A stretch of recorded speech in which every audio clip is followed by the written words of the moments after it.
So తప్పనిసరిగా అలాగే ముక్కు పచ్చలారే పిల్లల్ని నేను చూసి పెళ్లి చేద్దరు కదా అంటే ముక్కు పచ్చలారిన పిల్లలు అంటే ఏంటో మీకు తెలుసా సార్? 60 ఏళ్ళు దాటినాక మీకు ముక్కు పచ్చలారిన వయసు పిల్లలు అంటే మీకు తెలుసా?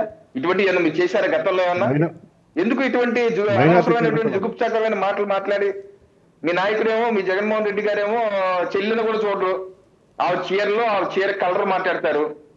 మీ సజ్జల రామకృష్ణారెడ్డి గారేమో మహిళల గురించి అదొక జాతి, అదొక పైశాచిక జాతి ఏదో అంటారు. మీ ప్రోద్బలంతో ఉన్న మీ ఎనలిస్ట్ కృష్ణరాజు గారేమో అమరావతి వాళ్ళందరూ వైశ్యులు అంటారు.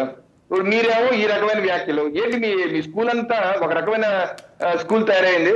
ఇది మీరు మారే ప్రసక్తి లేదు. ఎందుకంటే వైసీపీ పార్టీ నేతలు చూస్తున్నాం గత 8 ఏళ్ళుగా వీళ్ళు ఒక వల్లభనేని వంశీ నుంచి ఇప్పటి వరకు మొత్తం బ్యాచ్ అలా తయారయ్యండి. ఈ రాజకీయాలకి దురదృష్టకరం, దేశ రాజకీయాలు దురదృష్టకరం. వల్లభనేని వంశీ గారి మాటల నుంచి ఈ రోజు వరకు ఎవరైనా తప్పట్టారో చెప్పండి. వల్లభనేని వంశీ గారి మాటలు ఈ రోజు వరకు ఎవరైనా తప్పట్టారా? వైసీపీ నేతలు ఎవరన్నా? ఏం లేదు అటువంటి. ఈ రోజు ప్రశ్న